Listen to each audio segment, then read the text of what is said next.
top of the news. Thank you very much. But what really is lockdown 4.0 about? Now, a number of critics are coming who are suggesting that we need to open up much, much faster. Among them is Kiran Majumdar-Shaw, the chairperson of Biocon. I spoke to her a short while ago. Kiran Majumdar-Shaw, appreciate your joining us. As we move in lockdown 4.0, do you believe now that states are getting much greater leeway in terms of easing restrictions? Is this a step in the right direction, particularly in states where you are like Karnataka?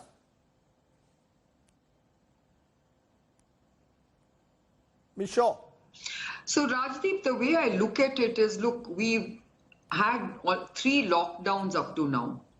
The first lockdown was definitely, a reaction to what was happening. We had to stop the spread and we did that very well.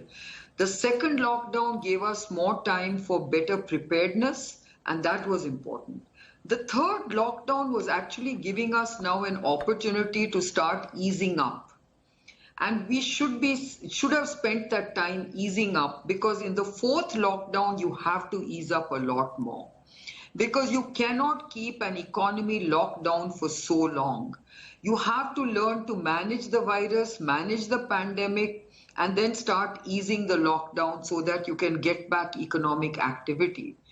To me, this time, this phase till the 31st of May, ought to be a time when you start lifting the lockdown and managing the pandemic parallelly. And I think if we don't start doing that, you will never be able to manage the pandemic forever. So I think we have to understand that this viral pandemic is going to be around. Mm-hmm. So you are suggesting in a way, Ms.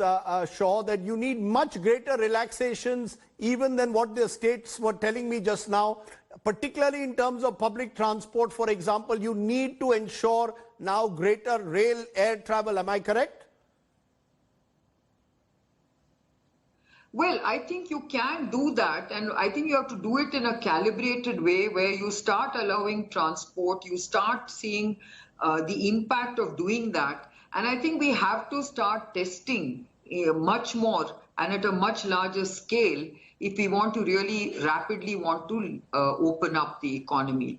So I, for one, believe that you must have safeguards, you must have strict surveillance. Mm-hmm. It is about test, trace, and treat. That is what is required right now. This is the phase where we have to do it aggressively. We have to test aggressively, we have to trace aggressively, and we have to treat aggressively. Mm-hmm. As soon as you start seeing the mortality rates drop, I think you will get that sense of confidence that this is not a disease to be so fearful of.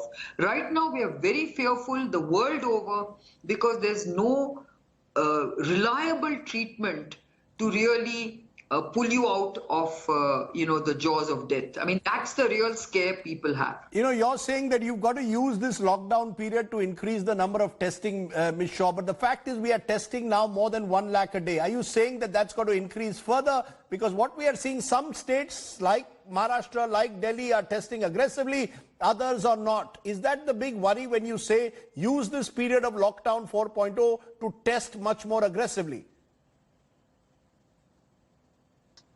Absolutely. I mean, 1 lakh tests per day is no measure for a country like India.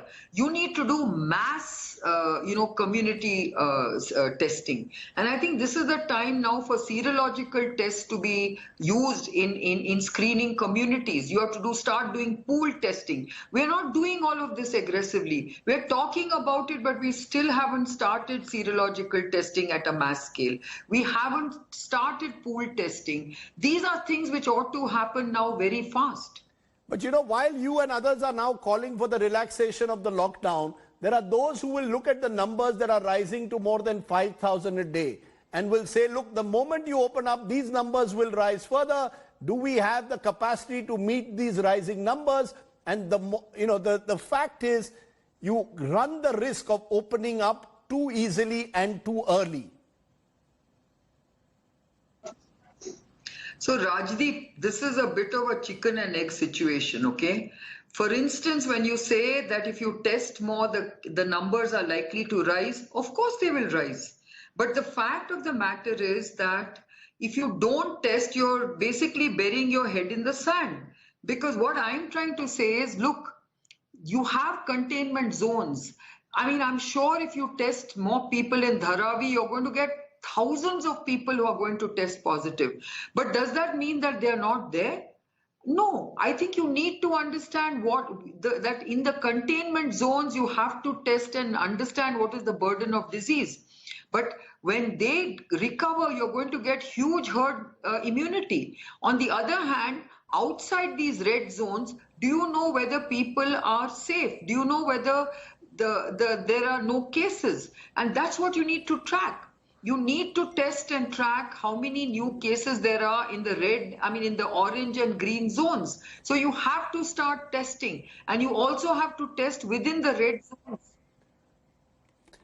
So what you seem to be suggesting, ma'am, is don't get intimidated by the numbers, because a number of state governments, and I can give you examples of states like Gujarat, where the Ahmedabad municipal commissioner was reportedly removed because he was testing aggressively and the numbers were rising. You're saying don't get intimidated by the numbers.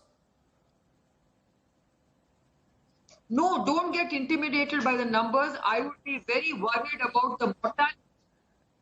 I would not get intimidated by the numbers. I would be very intimidated by the mortality rate. No, but there will be. I think we need to keep the numbers of mortality rate down. No, I take that point, but there will be those who say that is our health infrastructure ready for the massive numbers that could come once you open up? That's the concern. That's why it appears that the government at the moment, that's why several state governments at the moment are preferring a more gradual approach. I agree. So that is the right approach we've taken, that seal off the red zones where the numbers are high, start lifting the orange zones in a calibrated way, and let the green zones operate, but keep a surveillance on both the orange and green zones. Start making sure that the red zones come out of the red quarantine to maybe orange and then green finally.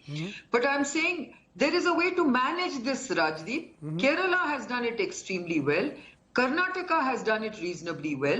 And I think, Vietnam has done it extremely well as too. So I think, why can't we learn from these methods of, surveillance and safeguards to open up the economy? Obviously, you cannot just open up the economy and leave it to destiny to decide whether you're safe or not. You cannot be so callous. You have to have good management of the disease. What you are saying then is that we've entered a stage where you believe the fight against corona has to be fought on two fronts, and perhaps even slowly shift to saving livelihoods as much as saving lives. You therefore feel the lockdown has to accommodate this greater concern for saving livelihoods, as indeed does any package for economic revival. Absolutely. I think of course we need to save lives, but we also need to save livelihoods. And that's why there is going to be a very careful and clear balance between how you manage the disease and how you lift the lockdown. I think this has to go hand in hand. You cannot be reckless, you cannot be irresponsible and lift the lockdown and let people fend for themselves and get infected. I don't agree with that either. But equally, it can be done, and we must manage it well. Let me ask you, you're back at work 2 days ago at Biocon. What's it been like to go back fully to office after having worked from home for almost 2 months now? Exactly. And also, Rajdeep, how long can we lock down? We cannot lock down till every single case disappears, right? If you look at some of the metrics that you have today, it's pretty encouraging. Okay, we are inching towards 100,000 cases, but for a country of the size of India, I think we should expect that there should be much more than that. But if you look at the death rate, we are inching towards 3,000, and that's about 3% roughly, give or take, of the number of cases. 3%, when you look at the world average, which is more than double of that, is a fairly good place to be in. That's why I said keep tracking the death rate, the mortality rate. If you can bring that down, believe me, we are in a safe place, because then people don't have to be fearful of being infected. I take that, but let me ask you that again. Back at work, what's it been like to be back at work at Biocon after 2 months at home? You know, Rajdeep, it's great to be back at work, but what really pains me is the amount of garbage I'm seeing dumped on the roadside. It is very sad. On one hand, we are busy sanitizing all the interiors of our campuses, and we are telling everyone to wash their hands and wear masks and do all the right things for staying safe. And our environment is so filthy. I mean, where is the logic? Where is the civic sense? Where is the understanding of what it takes to control a viral pandemic? Kiran Majumdar-Shaw, as usual, you're speaking straight, talking straight. I appreciate your joining us and giving us a sense as to why you believe the time has come to lift the lockdown even further. Thank you very much for joining me here on the